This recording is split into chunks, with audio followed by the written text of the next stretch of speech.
So we live. Yeah, we How you feeling? Man, I'm ready as usual. Yeah. Yeah, All ready right. for this. I love it. I've been wanting this. Yeah. Ever since I met you and Chip sent me your information, I said, man, Yeah. he's a great interviewer. And like the people that come on your show Mhm. tells me that there's a trust in what the question that you ask and that you got to be good at what you're doing, because those people don't typically come on the show Yeah. if you haven't been well versed in what you're doing. Right. Yeah, we're not out here digging up dirt and searching for the crazy stuff, man. So, but no, I've been looking forward to this too, man. Yeah. Anybody Chip rocks with, I'm like they're a part of the fam. So, I hear that so much. That means a lot. That means a lot. But I would say this though, when we connected at the graffiti park, it was man, when it comes to like content creators and photographers and videographers, it can go one of two directions. You either hit it off really well, or they can become very territorial and ego driven, and and want to show off and talk about what they know. And I didn't get that at all. Like both of us was just out there. Nobody was trying to one up each other. We were just having fun. Humble. Yeah. I think that when you, let me say this, it might work for some people, but I think that there's a ceiling you create when you start to get, like, you can be passionate about things. Yeah. But there's a balance to everything in this life. Man. And so the passion has to have a balance of humility with it in order to grow, because you got to be malleable in your understanding. Man, that's crazy. That's crazy. We were just talking about that last night. Yeah. One of my favorite verses is in Zechariah, I want to say. It's not by might nor by strength, but by my spirit, says the Lord. And that verse, it affects me in a number of ways, in two ways. One, it takes the pressure off of me. Right. Cause it's like, it ain't my battle. The battle is not mine. It's the Lord's. Like, he's going to be the one to get it done. And it's not dependent upon my strength, my ingenuity. Like, it's strictly by his spirit. So as long as I stay tapped into his spirit, I'm good. Right. But it also keeps me grounded, because, when you start to get some awards or some attention and you start to smell yourself a little bit, you start feeling yourself. Yeah. God reminds you that it's not by strength nor by might, but by my spirit. I was the one that got you here. All that. Because I gave you the gift. Yeah. So when they say your gifts will make room for you, that's not in your hands and your feet working. That is what has been inserted in you by God for the purpose of his kingdom. Meaning we are to go out, when he said, give, you're giving these things, but it's also always going to be about people and being in service and being a servant leader. And that's the things I teach on. It's like leadership changed for me. I used to think it was these people I saw on television and suits and these things. But leadership is first self-leadership, because if you're not self-aware and having that compassion for yourself, having all those things that you are to project or put out to other people, you're going to miss it. Man, let me stop real quick, because we ain't even really got started. Like we just turned the mics on and started talking. Right. Ladies and gentlemen, y'all know what time it is. Look, we're back. Another episode of the Still Save Show, where we sit down with some of the coolest and dopest individuals who have some of the most remarkable stories of change and transformation. And boy, do I have a story for you today. But perhaps several. I don't know. Like, we just gonna see what happens. Let it flow. Yeah. I've got the incredible Pasha Cook in the building. Why did I just now click follow back, though? I'm horrible. I'm sorry. I didn't take that personally. I didn't even know until you just told me. So now I can get upset about it. Yes, now you can get upset. I literally was looking, doing my little typical stalking and research, and I was like, oh crap, I didn't follow. Like, oh snap. But I'm so delighted, excited, all the above to be able to sit down with you. It's going down. I'm excited to be here, and I'm at home, like Houston. But God told me, I thought I would never return back to Houston, because I'm this ambitious person that's looking for the next experience. And after spending 10 years in New York, I was like, it won't be New York, because I know that this energy I can't keep up at this ripe age. I can't keep up this energy forever, right? And I came home during the pandemic just to celebrate my mom's birthday. I had never done that, because we had this tumultuous relationship growing up from abandonment and all those things that I was harboring, that I had to learn what real forgiveness is. And that took years of work. And forgiveness is a daily process. That's what people don't understand. Like, it's not a thing you get once and you got it. God's going to test you with the person that pulls over in front of you on the highway. That's a level of forgiveness. So when it comes to people in your life, like your parents, your siblings, your wife, your husband, whatever, it hits deeper. Yeah. So that's telling you to dig deeper with that. So anyway, came home and Spirit said, it's time for you to plan to come back home. You're not going backwards, to return home. And when you return, you are bringing those gifts and that wisdom that you gained while you were gone back to your own community. So to sit down with you, and Chip was my first interview when I got here, and you're my second. Yeah. And I always pay attention to the atmosphere of the people that are crossing my path and the things that are going on.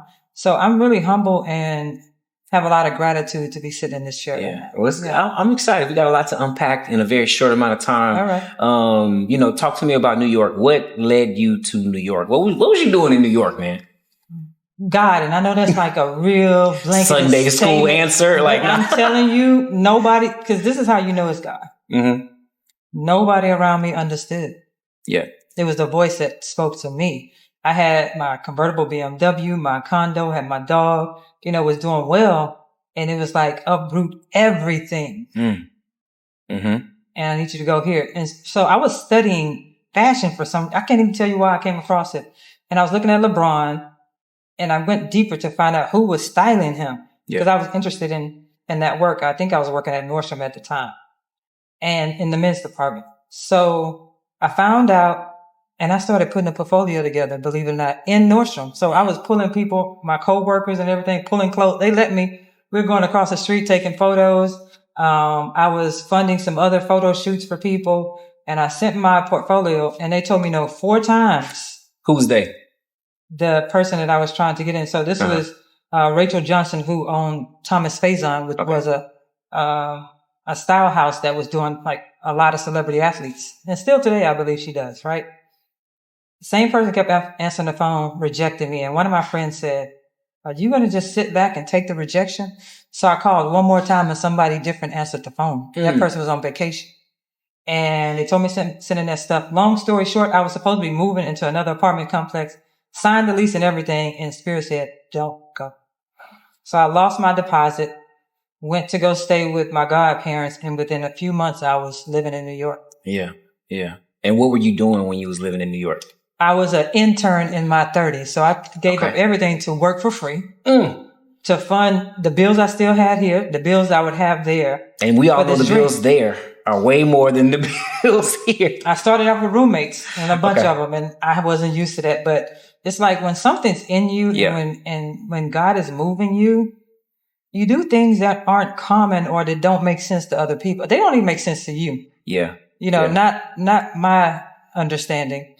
Right? Yep. And so my internship was over with some months later, and I got a call in the morning time. I always listen to something positive in the morning.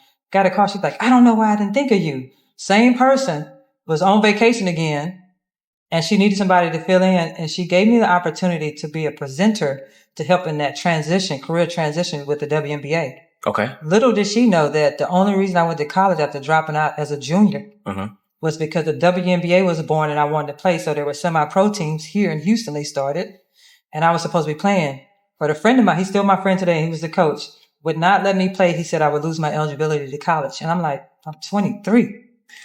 But he called some coaches, long story short, took me to Louisiana, drove me there, Lafayette, found a gym with some men playing pickup. They said, go play ball with them. It's okay. I do this all the time. Got my first scholarship to JUCO, 24 years old, went on to play at Memphis, became a first generation college graduate in my family. And little did I know, years later, I would get the opportunity with the WNBA, but on a different platform. Right. And that spearheaded the career that I have today. Yeah, yeah. So I'm sure like all sites were on the WNBA to play. Talk to me about that new kind of like transition. Because I've met a lot of people who we start off with these dreams, but somewhere along the way, life happens and God has a way of kind of like straightening out that path to get you exactly where you need to be. Right. So what was that ultimate, like where did you end up needing to be? So as I have reflected on it several times, I was never off the path. It was what he chose. I thought I was supposed to be a player, and I still am, but on a different court. Right? It's like when I look back at everything, all the why me's and stuff like that, I remember God saying, because I have something for you to do. This is like your pruning season. These were your pruning season things. I couldn't understand that when you're in it. Yeah, yeah. When I look back, it was like, now I put you with the WNBA. For 3 years, I worked with them through her. And on that third year was the 20th anniversary of the WNBA. And I got the commemorative ball in my apartment right now. That's been with me ever since. Never knew. That was the 20-year anniversary of my life changing because I went to college that same year. Yeah, yeah. So when I look at all those things, I was like, he always had me. Yeah, yeah. Well, tell me this. Yeah. Give me a little resume. Just humor me for a second. Okay. Share with me some of the highlights of your career, some of the folks you've worked with, some of the notable figures. Just name drop a little bit for me. Man. I know you. Look, I'm asking you. Humor me. Indulge. You're such an humble, modest person. I know you wouldn't normally do this, but just go ahead and just throw some names out there. Talk to me a little bit. So under Rachel, I want to say that and give her flowers. I've styled for LeBron, Victor Cruz, Amari Stoudemire, Chris Bosh. Who else was in our house? Those are the main figures when I was there, and those are pretty big names, right? Yeah. So I've been able to do that. I worked with Sonny Weems overseas. That was from 2018 to 2020, and overseas, he played in the NBA at one point, but then he went overseas and was like one of the bigger names in Europe. And then he was in China when I went. So imagine me, I was going back and forth to China right before the pandemic. And that opened up so much to me because that's when I became a better creative director. We directed some documentaries. We documented his journey to his first championship ever. Like God positioned it to where I would be there to capture all this content because he wasn't getting a lot of content overseas. Yeah. They had really brought me in to help him with his social media here. And then I have this. So one of my gifts is connecting the dots. Yeah. I can see, I'm a visionary, so I can see the future. I'm like, you need to do this overseas because you're over there 9-10 months out of the year. You need to capture that content. And so long story short, went over there. I think they're pitching a lot of that stuff right now. I can't really disclose that, but we did a lot of great work over there, and it helped me to launch my lifestyle brand now, Culture Life. Yeah. Which is something that I launched in Brooklyn, and I didn't want to do it, but again, you got to follow the voice. Obedience. But yeah, that styling, I mean, we style women in the WNBA and of course the NBA players, the NFL players. I was the first female college speaking ambassador for the NFL in 2018. So made history there. Yeah. Spoke in Africa to dignitaries over in Botswana. I've been in so many doors, and I was a high school dropout. I had to get a GED to go to college. Come on. So when people see me, they see this, but they don't see what you go through and what you have to traverse and how you have to believe. And a lot of times I didn't have the belief. I had to hang on to other people's belief in me because when she called me to do that WNBA gig, I was not a speaker or a presenter, but I was like, if she believes in me, I'm going to do it. Yeah. Okay. I got to go back a little bit. I got a few more questions in the tank, but, why'd you drop out? Well, take me back to them high school days. What was it challenging? Like, talk to me a little bit. Paint the picture for me. What led you? Because that's such a loaded question. I know it's not just one thing. Oh, I'm dropping out, right? But what led you to saying, you know what, high school ain't for me? Well, I suffered. Now I understand it, right? I suffered from identity foreclosure, which is something that a lot of athletes go through, and it's not just about athletes. Other people go through it. When you identify more with what you do than who you are. And so when I had that, I went to 3 different high schools, 2 different middle schools, and 1 elementary, right? And so I call myself the Army brat without the Army. My mom was unstable. My housing was unstable. But the thing that kept me in school was sport. Yeah. So when I lost my eligibility, I was going to Rob D. Lee at the time. I had just came from going to Hastings. I lost my eligibility. Man, I played at Hastings. I'm so sorry to hear that. I went to Elsie. Interview over. we talked it out. We talked it out. It's okay. I got love for Hastings though. Even though Elsie has produced some of the coolest people on the planet. Moving on. So what was the question? I don't even remember. No, you were telling me about identity foreclosure and kind of what led you to dropping out. You know, okay. I would want to drop out of Hastings too, but sorry. It wasn't Hastings at the time. It was Lee. So that was, to me, much worse. I'm probably just tell the truth because I hated going to Lee, but I was forced to go back there because I had to come back and live with my family because when I was at Hastings, primarily, I did not. My godmother, she was my godmother at the time. She was one of the principals. Had this issue with my mom. She took me home. She said God spoke to her and told her to take me home. And they had been in my life helping me ever since when my family couldn't do it. Now my family's much better. Yeah.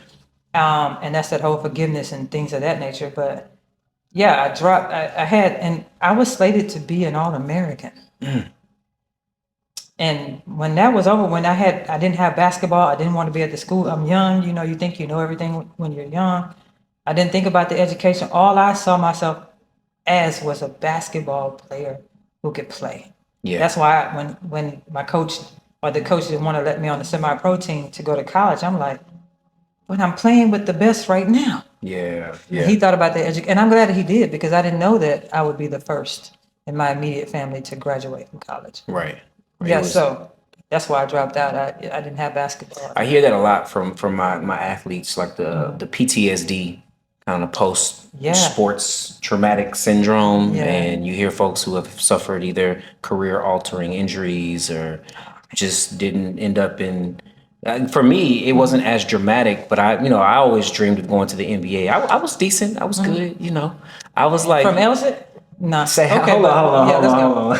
It's all good. Maybe they. I was the stereotypical white kid, right? Like I wasn't very fast. I couldn't dunk, but you better guard me from half court, right? Yeah, white men can't jump. Yeah, no, we could not. Okay, I could not. They can now, though. Yeah, but when my I stopped playing. That's when my life went down a different trajectory. Selling drugs, stealing cars, forget school, and so I had my bouts with that too. Believe it or not, I was just a dressed up thug. I wasn't really a thug, but right.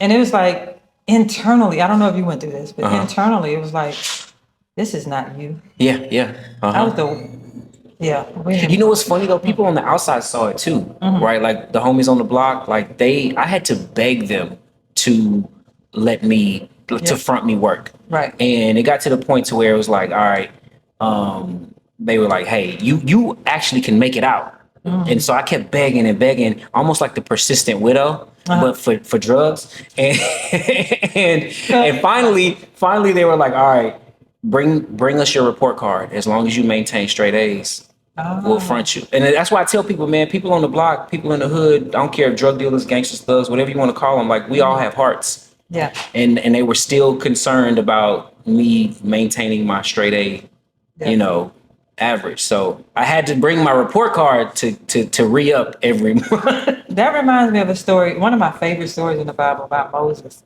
And remember when people had to lift his arms? Yeah. And that's the thing, you'll be sent, and I've seen this so many times when I've reflected, you'll be sent people.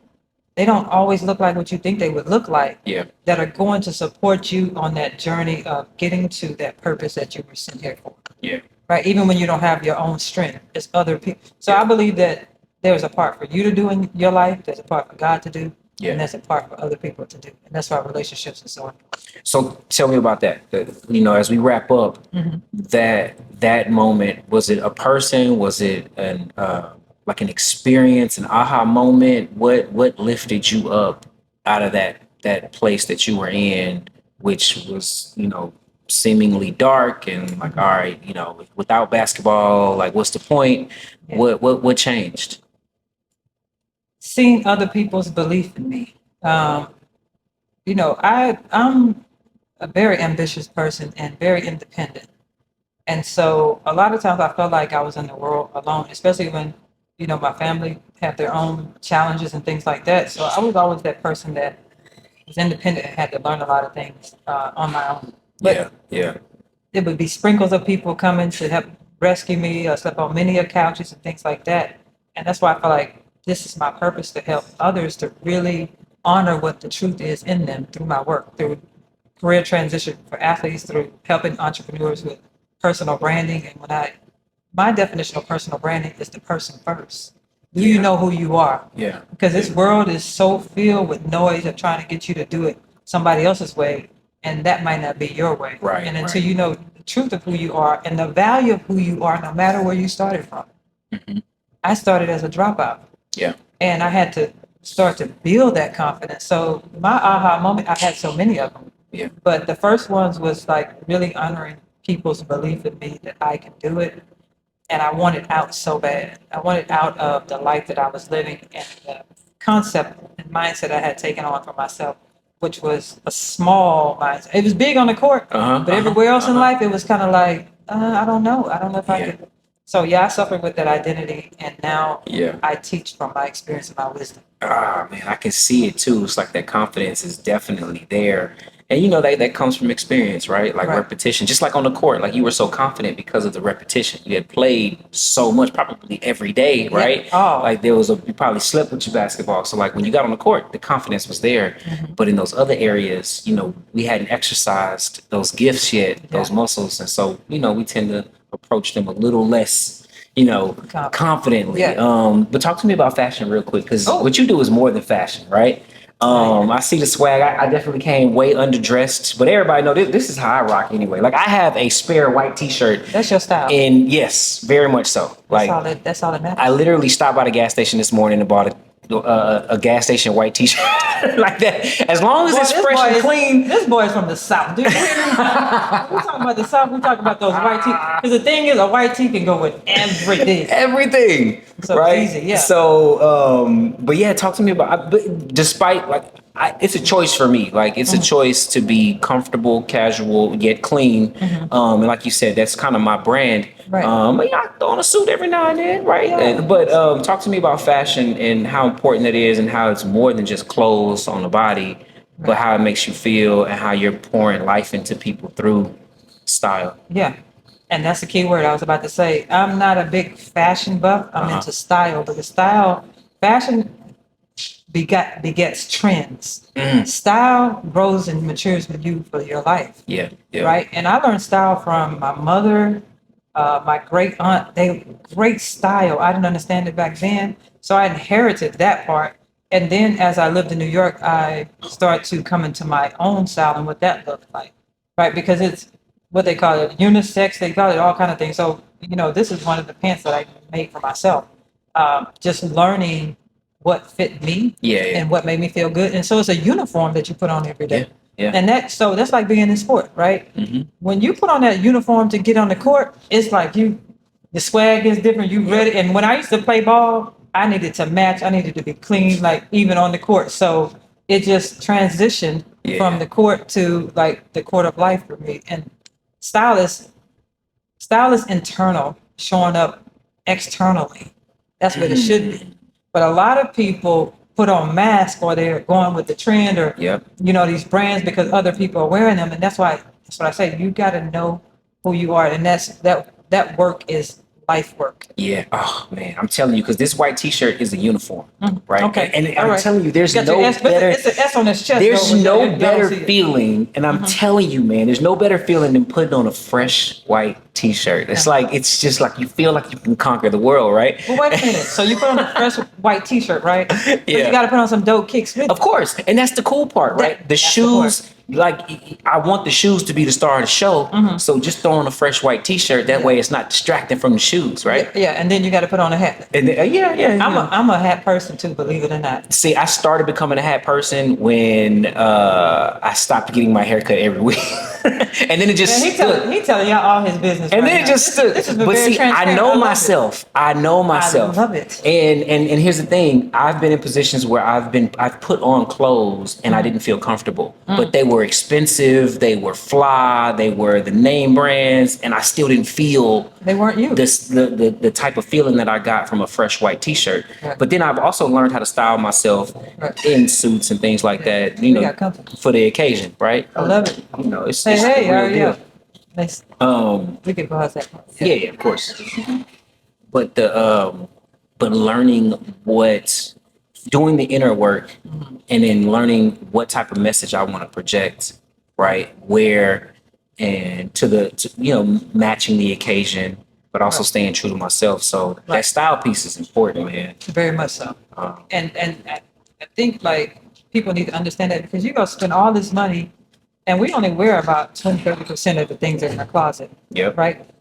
We'll wait for that door to close because we want to make sure the audio is good. I've been doing this a little while now. It's important that we honor what fits us because people out there selling clothes. They're selling clothes. If you go buy them, they go sell them, right? Mm-hmm. But what really fits you? So it's not about fashion. Again, that's trendy. It's about style. And some people probably disagree with me, and that's okay because as long as you're standing on something. Come on. Right? Yeah. So that is big for me, and it evolves with me over time. Yeah. Because like you said, trends come and go. Yeah. But that style piece, forever. You learn you can style different trends, right? Yeah, I love that. And man, just to go back to the Bible, I think about David and when he was getting ready to go fight Goliath, and they tried to outfit him in Saul's gear, right? And he just couldn't operate. He couldn't maneuver. It was too heavy. It was too bulky. You know, it might have been suitable armor for somebody of a different stature, but David was like, nah, so I can't do this. Right. Give me my slingshot and my sandals. Let me get out there and go to war, right? And so, know thyself. Come on. And that's again, authenticity, know thyself. All these things are trends right now, or buzzwords. And I know that you can attest to this. To really live that, it takes work. It takes looking crazy in front of people because most people are not going to understand it. They give you their opinion based on their experience. And you have got to be so grounded in the truth of who you are that you let God guide you in that. Come on. And versus somebody else's opinion. And that took me a long, long time to get past that one. But if you keep doing the work, you keep showing up, just like getting in the gym, you're not going to get in the gym, twice and think your muscles are going to show. It has to be consistent, and you also have to be fed. That frustrates me. Sorry. You got to be Why fed I can't just go to the gym one time and get the abs that I need? Well, now you can take what do they got? Adderall? I don't know. It's not Adderall. Whatever that new Ozempic is. I guess. I don't know. They got some quick fixes, but it's turning people into zombies. So yeah. It's never a quick fix. Nah. It's never a quick fix. Yeah. Well, I'm glad you did the work. I'm glad you came into your own because so many people have benefited from it. And it's super inspiring. Tell me this as we wrap up. I ask everybody this, and I always am intrigued and want to know because like you're super dope, right? Like you've got a certain set of skills. You can certainly navigate this world on your own ingenuity and strength. You know what I'm saying? Your resume alone speaks volumes. But tell me, like, how has your faith propelled you into the success that you now have? In those days when talent couldn't open up the door, in the days when money couldn't buy you, an opportunity, like how have you had to lean on your faith to get you through? Man, let me tell you something about faith. It's one of those things that it grows with you, but you don't always have it. So it's all about the people that you surround yourself with. Because again, we're human beings. We're spiritual beings of this human experience. Okay, come on. So I can't just say that I have faith in everything. My faith wavers at times, and God said that's okay as long as I keep talking to Him and keep telling Him. So this is the thing. It's the willingness, because people give you these affirmations, and you can tell when you're lying to yourself through an affirmation, right? Yeah. But if you say, God, I am willing to have the faith. I believe, but help me in my unbelief. I've had to say that so many times. And at times I've had the faith, and there are times He has to bring to my remembrance when my hands didn't touch it, but He made it happen. Yeah. And so those things are what I work with. The people around me, God showing me, keeping that constant communication. I have my days, and sometimes in New York, I had many a days, and you still have days. This is the rise and fall, right? And I think that also becomes the stepping stones because faith makes things possible. It doesn't make it easy. That's the key. Yeah. Just because you have faith don't mean it's going to be. God said go shaking in your boots. Sometimes you're going to be shaking in your boots and still got to take that step and your legs. Yeah. And do it scared. Just coming here. Returning to home. So, and I also believe in God's provision. God's provision is so much more valuable than any money ever. There are so many times people have stepped in, things have happened. I didn't have the money. but it looked like I did because of what happened. So provision, people, and keeping that relationship going inside of you. I love it, man. I love it. I think that that's the secret to faith, is the fact that it's not faith if it's not scary. It's not faith if you know the answers. It's not faith if you can see what's next. Because you don't need faith to do something that has certainty attached to it. That's not faith. Let them use you, boy. You feel me? So usually, like, if the outcome is kind of sketchy and like I don't really know, I'm like, all right, cool. This is gonna require a lot of faith because I have no idea how this is gonna turn out. Hanging out with Chip, no, I'm just playing. There he is. No, man. I totally agree. But I'm glad you had enough faith to sit down with me and share some of these parts of your story. Because I know that there's so many people out there that are going to be remarkably blessed by it. Do me a favor, man. Share with folks out there how they can tap in with you and stay connected and learn more. Absolutely. So my website is pashacook.com. That's P as in Paul, ASHACOOK.com. My Instagram is Pasha Cook. Facebook, Pasha Cook. LinkedIn, Pasha. So I got a unique name. Thank you, God. So it's easy to find me out there. If you just Google me, Pasha Cook, you'll find me. I love it. I grew up on Cook Road, so we good. We in good company. Oh yeah, man. Yeah, SWAT. That's the only thing good about your part of Elsie. Now I'm just kidding. I don't even get into all of that, man. I was bouncing in so many schools. I don't. It's like I take pride in life, not the particular school. Yeah, man. Well, we're looking forward to Impact and Influence Volume 8 coming up. I know we're gonna be sitting down with Chip doing some remarkable things. You've been dropping all of the BTS content. I've been learning some things from watching you, so I'm just excited to know you, man. I'm excited about what you all are doing, and I'll be in one of those volumes. I'm speaking it right now, and Chip brought us together, and that is a testament to good people in your life, people of integrity. That really matters because it's a sphere. It's a sphere in the atmosphere, and you can feel it when good people are around. Yeah. You really can feel it. You can feel it. You can feel it. So you all right? You all right with me? I'm all right. Mr. I'm all right. Mr. White Tee. I got my uniform on, baby. It's going down. Pasha, I appreciate you, man. Thank you so much. Ladies and gentlemen, I'll see y'all next week.